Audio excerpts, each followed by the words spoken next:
Hello everyone, एक बार फिर से आप सभी का स्वागत है मेरे यूट्यूब चैनल इंग्लिश विद विकास झा में।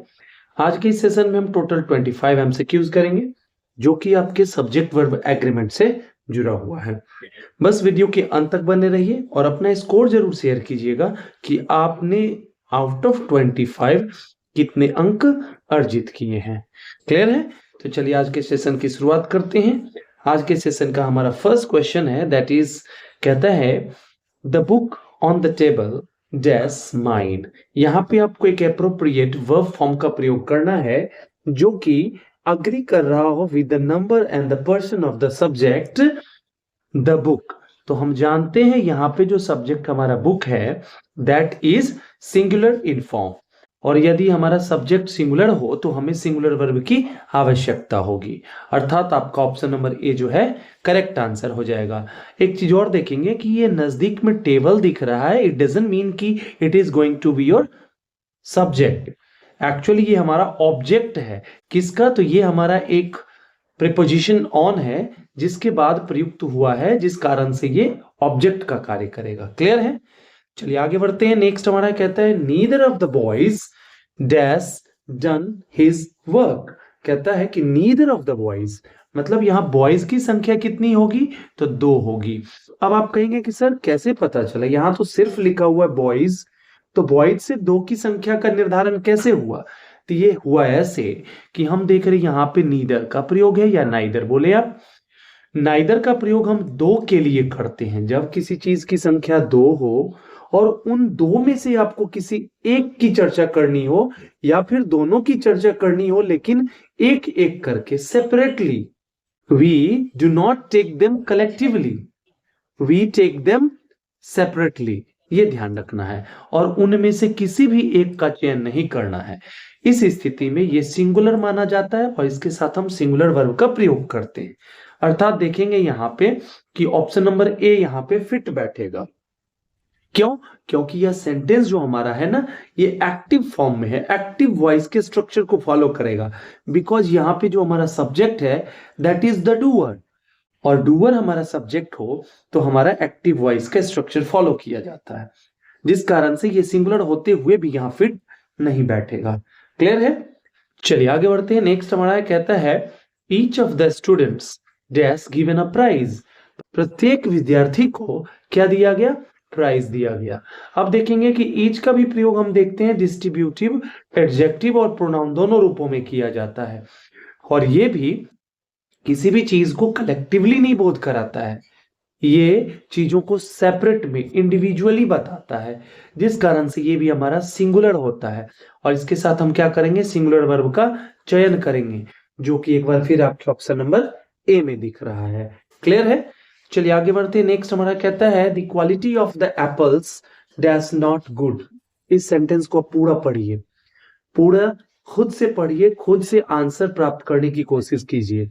आप ऐसा ना करें कि एप्पल्स के अनुसार आप वर्ब का चयन कर दें, because in this sentence we are not going to talk about apples, we are talking about the quality of the apples, means the real subject is quality, so we are talking about the quality. So apple is also there, but your real subject is quality. Clear? That's why you have to use the singular form of verb, because your subject is singular.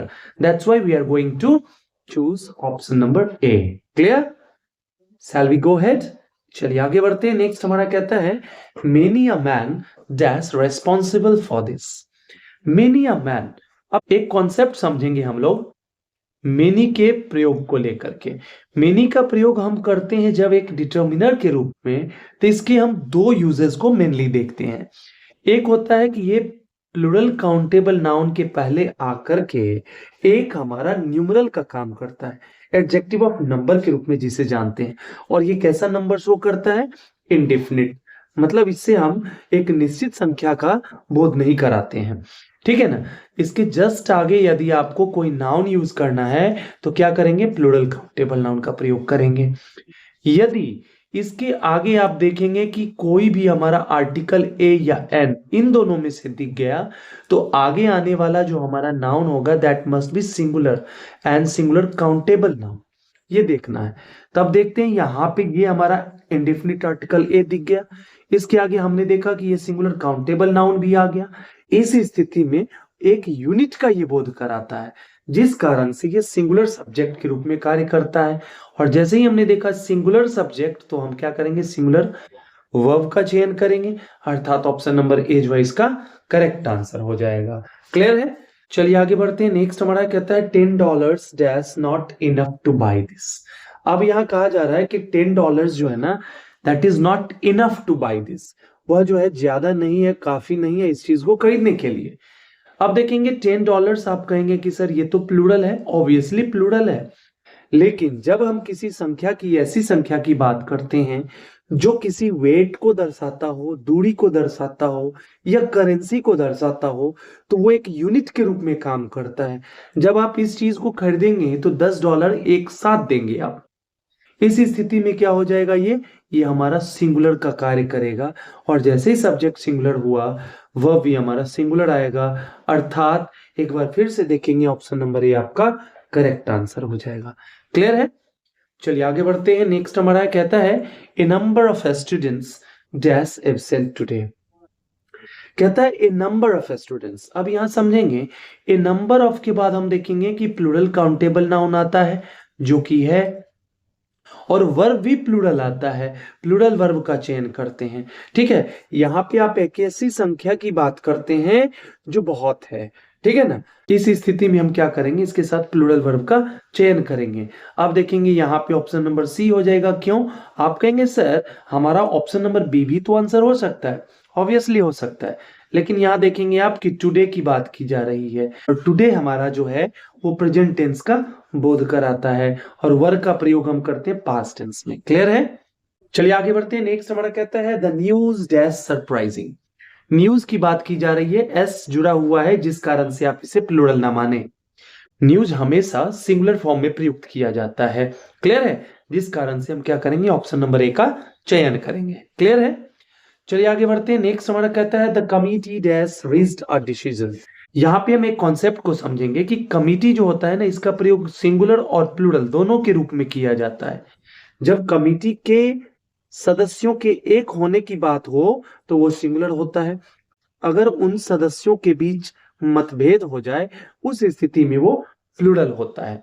आप पूरे sentence को पढ़ेंगे तो देखेंगे there is a decision, मतलब a decision, एक मत थे सब, अर्थात ये हमारा सिंगुलर के रूप में कार्य करेगा, और सिंगुलर के रूप में कार्य करेगा, अर्थात ऑप्शन नंबर ए आपका करेक्ट आंसर हो जाएगा। बी आपका प्लूरल है, डी आपका प्लूरल है, ये हमारा अगर यूज होता है तो पेसिव वॉइस की आवश्यकता होगी, और हम देख रहे हैं कि कमिटी ने फैसला किया है, ना कि कमिटी पर कोई घटना घटित हुई है, जिस कारण से हमें एक्टिव वॉइस की आवश्यकता है, अर्थात आपका ऑप्शन नंबर ए जो है करेक्ट आंसर हो जाएगा। क्लियर है? चलिए आगे बढ़ते हैं, देखते हैं the jury dash divided in their opinion. अब यहाँ पे देखेंगे कि कमिटी के तरह जूरी का भी प्रयोग सिंगुलर और प्लूरल दोनों फॉर्म में किया जाता है, लेकिन जब इसमें डिवीजन की बात हो, जब वहां पे बाइफर्केशन की बात हो, जब वहां पे क्लास ऑफ ओपिनियन की बात हो, इन दैट केस क्या हो जाता है, वो प्लूरल बन जाता है। और इसकी पुष्टि कहां से हो रही है, दैट इज वर्ड डिवाइडेड।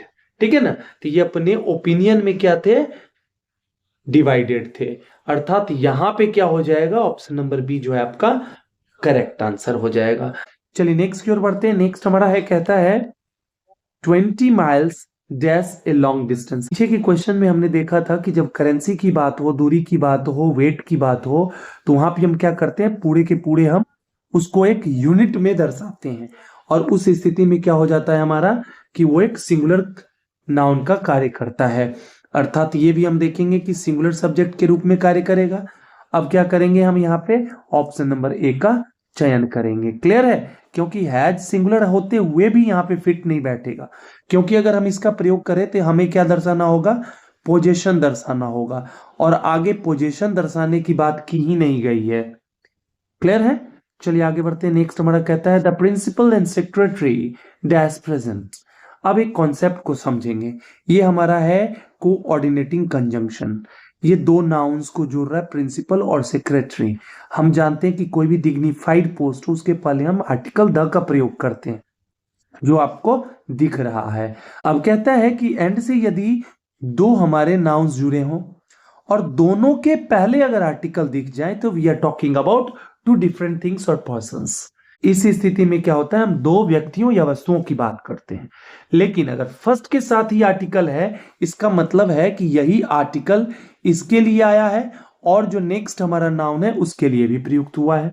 अर्थात एक ही व्यक्ति के दो पद पर आसीन होने की बात कही जा रही है। अर्थात व्यक्ति एक है लेकिन दो पदों पर है वो, ठीक है ना। तो यहाँ पे सिंगुलर सब्जेक्ट का कार्य करेगा ये। अर्थात हम क्या करेंगे, यहाँ पे एक सिंगुलर वर्ब का चयन करेंगे। अब यहाँ पे वॉज का भी प्रयोग किया जा सकता है और इज का भी प्रयोग किया जा सकता है। तो इन दोनों में से आप किसी का भी प्रयोग कर सकते हैं। क्लियर है? चलिए आगे बढ़ते हैं। नेक्स्ट हमारा है, कहता है one of my friends dash coming today. यहाँ पे बात की जा रही है कि मेरे बहुत सारे दोस्तों में से एक दोस्त जो है ना आ रहा है आज, ठीक है ना। तो रियल सब्जेक्ट हमारा क्या है, सिंगुलर है, अर्थात हमें सिंगुलर वर्ब की आवश्यकता होगी। अब देखेंगे जितने भी ऑप्शंस हैं उसमें ऑप्शन नंबर ए फिट बैठ रहा है, क्योंकि वॉज सिंगुलर होते हुए भी यहाँ पे फिट नहीं बैठेगा, क्योंकि हम आज की चर्चा कर रहे हैं, आज के बारे में बात कर रहे हैं, प्रेजेंट की हम बात कर रहे हैं। क्लियर है? अर्थात ऑप्शन नंबर ए जो है यहाँ पे करेक्ट आंसर हो जाएगा। चलिए आगे बढ़ते हैं। नेक्स्ट हमारा कहते हैं none of the students dash late. Means students हैं और उसमें से कौन, कोई भी एक नहीं। अब हम देखेंगे कि नन सिंगुलर है या प्लूरल। नन जो आया है ना ये बना है नो वन से, कहीं ना कहीं इसमें क्या छिपा हुआ है, वन, जिस कारण से हम क्या करेंगे, सिंगुलर वर्ब का चयन करेंगे। अर्थात ऑप्शन नंबर ए जो है आपका करेक्ट हो जाएगा। क्लियर है? चलिए आगे की ओर बढ़ते हैं। आगे हमारा कहता है mathematics dash a difficult subject. स्वाभाविक सी बात है, कोई भी सब्जेक्ट हो यदि आपकी उसमें रुचि नहीं है तो that will become a tougher one for you. स्वाभाविक सी बात है ना। तो हम देखेंगे कि mathematics is the name of a subject, और कोई भी सब्जेक्ट का नाम होता है वो सिंगुलर होता है। उसके साथ हम क्या करेंगे, सिंगुलर वर्ब का चयन करेंगे, ठीक है ना। अब इसके पीछे के कॉन्सेप्ट को समझते हैं। एक कि कोई भी सब्जेक्ट हो उसके पहले हम आर्टिकल का प्रयोग नहीं करते हैं, एक। लेकिन क्या होगा जब हम उसके पीछे हम आर्टिकल का प्रयोग कर दें, जैसे मैंने बोला the mathematics of Ram, the mathematics of Ram. अब क्या कर रहे हैं हम कि राम के मैथमेटिकल नॉलेज की हम बात कर रहे हैं, मैथ्स के नॉलेज की बात कर रहे हैं। इस स्थिति में ये हमारा प्लूरल हो जाता है, ये ध्यान रखना है। अब यहाँ पे क्या हो जाएगा, आर गुड। इस तरह से आप लिख सकते हैं। क्लियर है? चलिए नेक्स्ट हमारा कहता है इधर जॉन और his friends dash to come. कहता है या तो जॉन या उसके मित्र, मतलब इन दोनों की एक साथ बात नहीं की जा रही है। आपके सामने ऑप्शन या तो जॉन आएगा या उसके मित्र आएंगे। आप देखेंगे कि भैया इन दोनों में कोई एक आएगा, बट हमें कैसे पता चलेगा कि कौन आएगा। ये हमारा सिंगुलर है, ये हमारा प्लूरल है, किसका चयन करेंगे। तो इसका एक रूल है, यदि हमारे को रिलेटिव कंजंक्शन ईदर और, neither, nor, not only but also अगर सब्जेक्ट पार्ट के साथ जुड़े हों तो क्या होता है कि जो लास्ट वाला है या नियरेस्ट टू द वर्ब, जो ये वर्ब का जगह है इससे नजदीक कौन है, ये वाला होगा ना। तो इसके अनुसार हम वर्ब का चयन करते हैं। और हमने देखा कि ये प्लूरल है, तो जिस कारण से हम क्या करेंगे, प्लूरल वर्ब का चयन करेंगे, जो कि आपके ऑप्शन नंबर डी में है। बी में क्यों नहीं होगा, तो देखेंगे बी हमारा वर्ब का थर्ड फॉर्म है, और वर्ब का थर्ड फॉर्म कभी भी वर्ब के रूप में अकेले प्रयुक्त नहीं होता है। उसके पहले हम क्या करते हैं, एक हेल्पिंग वर्ब का प्रयोग करते हैं। क्लियर है? चलिए नेक्स्ट देखते हैं। कहता है a pack of wolves dash seen in the forest. अब देखेंगे यहां बात की जा रही है उसके ग्रुप की। मतलब पैक ऑफ वोल्व्स का मतलब क्या है, जो हमारा वोल्फ होता है भेड़िया, तो भेड़िए के समूह के लिए हम वर्ड प्रयुक्त करते हैं पैक। अब ये कितना समूह है, कितना झुंड है, कितना एक ग्रुप है, तो एक ही ग्रुप है, मतलब सारे बहुत सारे लेकिन एक ग्रुप में है। तो ये हमारा रियल सब्जेक्ट है जो कि सिंगुलर फॉर्म में है, जिसके कारण से हमारा वर्ब भी सिंगुलर प्रयुक्त होगा। ठीक है ना। अब देखेंगे कि क्या हो जाएगा, आपका ऑप्शन नंबर ए जो है करेक्ट आंसर हो जाएगा। क्लियर है? क्योंकि ये हमारा प्लूरल, ये हमारा वर्ब का फर्स्ट फॉर्म है, बेस फॉर्म है, जिसका मूलतः प्रयोग आप कहां करते हैं, इंपेरेटिव सेंटेंस में करते हैं। जैसे किसी को बोलना है बी पेशेंट, ठीक है ना, या फिर आप किसी मॉडल वर्ब के बाद करते हैं, या कभी टू के बाद आपको इन्फिनिटिव फॉर्म में यूज करना है, देन आप करते हैं। क्लियर है? चलिए नेक्स्ट हमारा है, कहता है 50% of the work dash been done. कहता है कि कार्य का 50% जो है कार्य डन हो चुका है। कोई काम है, ये हम देखेंगे कि अनकाउंटेबल नाउन है और इसी के 50% की बात की जा रही है। अब ये देखेंगे ये हमारा सिंगुलर होता है, सिंगुलर को हम एक से हम दर्शाएंगे, एक तो खुद सिंगुलर है और उसका 50% तो हाफ हो जाएगा। मतलब यदि यहाँ पे आप मात्रा बढ़ाते या संख्या बढ़ाते तब तो हम सोचने के लिए विवश होते कि ये प्लूरल है। आप तो इसे और घटा रहे हो, तो सिंगुलर को घटा रहे हो, सिंगुलर ही रहेगा, जिस कारण से हम क्या करेंगे, सिंगुलर वर्ब का चयन करेंगे। अब इसका प्रयोग क्यों होगा? क्योंकि हम देख रहे हैं परफेक्ट टेंस की आवश्यकता है और परफेक्ट टेंस बनाने के लिए हम क्या करते हैं, हैज या हैव या हैड के बाद हम वर्ब के थर्ड फॉर्म का प्रयोग करते हैं। यहाँ थर्ड फॉर्म ऑलरेडी है तो हमें हैज या हैव का चयन करना है। हैव प्लूरल है, हैज सिंगुलर है। क्लियर है? तो आगे बढ़ते हैं। नेक्स्ट हमारा कहता है the police dash investigating the case. Police जो है इन्वेस्टिगेट कर रही है, किस चीज की? तो किसी मामले की छानबीन कर रही है। क्लियर है? अब देखेंगे कि इसके साथ वॉज होगा हैव या इज या आर। आप तो सीधे कह देंगे कि सर ऑप्शन नंबर बी तो होने से रहा, क्योंकि हम हैज हैव के बाद हम जानते हैं वर्ब के थर्ड फॉर्म का प्रयोग करते हैं, हमने पीछे के सेंटेंस में देखा था। तो यहाँ तो वर्ब का चौथा रूप है हमारा। अब देखेंगे कि वॉज का प्रयोग होगा या इज या आर का। अब इसी में आप थोड़ा देख लीजिए, वॉज भी हमारा सिंगुलर है, इज भी हमारा सिंगुलर है, अर्थात ऑप्शन नंबर डी हो जाएगा। लेकिन इससे पहले हम इस कॉन्सेप्ट को समझेंगे। पुलिस हो गया हमारा, पीपल हो गया हमारा, पब्लिक हो गया हमारा, ठीक है ना, पिजेंट्री हो गया हमारा, कैटल हो गया हमारा, इन्फेंट्री हो गया हमारा। ये कुछ ऐसे वर्ड्स हैं जिनका प्रयोग हम हमेशा प्लूरल फॉर्म में करते हैं। क्लियर है? चलिए आगे बढ़ते हैं। नेक्स्ट हमारा है, कहता है there dash many books on the shelf. कहता है सेल्फ पे बहुत सारी किताबें रखी हुई हैं। अब यहाँ पे एक कॉन्सेप्ट को पहले आपको समझना होगा। देयर का प्रयोग हम सिंगुलर फॉर्म में भी करते हैं और प्लूरल फॉर्म में भी करते हैं, लेकिन इन दोनों के बीच में हम कब डिफरेंशिएट करेंगे देखेंगे। ये हमारा रियल सब्जेक्ट नहीं होता, डमी सब्जेक्ट होता है। ये जिस सब्जेक्ट के लिए प्रयुक्त हो रहा है उसके अनुसार अपना नंबर बदल लेता है। अब ये प्रयुक्त हो रहा है मेनी बुक्स के लिए जो कि प्लूरल है, तो ये प्लूरल हो जाएगा, ठीक है ना, अर्थात यहाँ पे ऑप्शन नंबर बी जो है आपका करेक्ट आंसर हो जाएगा। क्लियर है? अगर यहीं पे हम देयर के आगे कोई ऐसा नाउन प्रयुक्त करते, जैसे मैंने बोला there dash a book on the table या ऑन द सेल्फ, अब यहाँ पे इज का चयन करते, क्योंकि यहाँ पे हम सिंगुलर नाउन का प्रयोग कर रहे हैं और इसी के लिए हमारा ये डमी सब्जेक्ट या इंट्रोडक्टरी सब्जेक्ट देयर प्रयुक्त हुआ है। क्लियर है? चलिए आगे बढ़ते हैं। नेक्स्ट हमारा कहता है the pair of shoes dash new. अब देखेंगे शूज जो होता है ना हमारा, ये हमेशा प्लूरल होता है और मैं बहुत अच्छा कॉन्सेप्ट आपको बता रहा हूं। Shoes, tongs, scissors, trousers, jeans, spectacles, मतलब ऐसे नाउन जिनके दो पार्ट्स और एक पार्ट को आप हटा देते हो तो दूसरा भी बेकार हो जाता है, मतलब वो दोनों एक दूसरे के डिपेंडेंट हैं। इस स्थिति में जब वो एक साथ रहेंगे प्लूरल फॉर्म में प्रयुक्त होंगे। क्लियर है? अब देखेंगे यहाँ पे शूज हमारा रियल सब्जेक्ट नहीं है, हमारा रियल सब्जेक्ट है पेयर, और पेयर जो होता है हमारा सिंगुलर होता है और इसका प्लूरल होता है पेयर्स, ठीक है ना, जिस कारण से हम क्या करेंगे, सिंगुलर वर्ब का चयन करेंगे, अर्थात ऑप्शन नंबर ए इसका करेक्ट आंसर हो जाएगा। नियम से चलेंगे तो ये भी करेक्ट हो जाएगा। क्लियर है? चूंकि ये भी सिंगुलर फॉर्म में है। चलिए नेक्स्ट हमारा है, कहता है the cattle dash grazing in the field.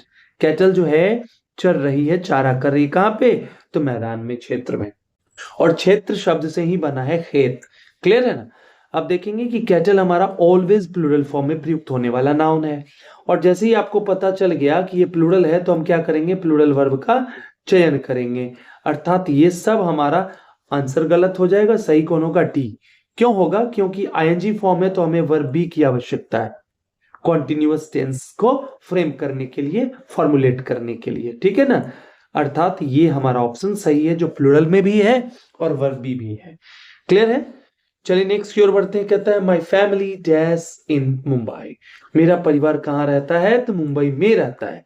अब देखेंगे फैमिली फिर वही सिंगुलर और प्लूरल दोनों रूपों में प्रयुक्त होता है। जब हम पूरे परिवार के सदस्यों को एक कलेक्टिव फॉर्म में हम बताते हैं, इन दैट केस ये हमारा सिंगुलर हो जाता है और हम ऐसा ही कर रहे हैं, जिस कारण से आपका ऑप्शन नंबर ए करेक्ट हो जाएगा। लेकिन अगर हम इंडिविजुअल की बात करते हैं, इन दैट केस क्या हो जाता है, ये प्लूरल हो जाता है। क्लियर है? चलिए आगे बढ़ते हैं। नेक्स्ट हमारा कहता है the audience dash enjoying the show. यहाँ पे ऑडियंस जो है ना पूरे समूह के लिए प्रयुक्त हुआ है, कलेक्टिव फॉर्म में, समूचे को एक यूनिट में दर्शाने के लिए। इस स्थिति में हमारा सिंगुलर हो जाता है। इसके साथ हम क्या करेंगे, सिंगुलर वर्ब का चयन करेंगे और आप देख रहे हैं कि सिंगुलर आपका ऑप्शन नंबर सी वाला है। पहला भी है, लेकिन यहाँ पे हम देख रहे हैं कि आगे वर्ब का थर्ड फॉर्म नहीं है, यहाँ क्या वर्ब का फोर्थ फॉर्म है, जिस कारण से हम इसे एलिमिनेट कर देंगे। क्लियर है? चलिए आज के सेशन के लास्ट क्वेश्चन को करते हैं। कहता है a bouquet of flowers dash on the table. कहता है बुके ऑफ फ्लावर्स, मतलब हम देखेंगे गुलदस्ता जिसे बोलते हैं ना, वो बुके होता है, मतलब फूलों का गुलदस्ता। फूलों के गुलदस्ते की बात की जा रही है, फूलों की बात नहीं की जा रही है। और ये हमारा रियल सब्जेक्ट है, और जैसे हमने देखा कि हमारा रियल सब्जेक्ट है तो ये हम जानते हैं कि सिंगुलर फॉर्म में है ये, और जैसे ही सिंगुलर हुआ तो वर्ब भी क्या होगा, सिंगुलर होगा। अर्थात आपका ऑप्शन नंबर ए जो है करेक्ट आंसर हो जाएगा। क्लियर है? आई होप कि आपको सेशन बहुत मजेदार लगा होगा। अगर ऐसा है तो लाइक शेयर सब्सक्राइब कीजिए और हमारा उत्साहवर्धन करिए और अपनी तैयारी को और बुलंदी पे पहुंचाइए। चलिए till the time we meet next, happy learning and keep evolving. Thank you so much.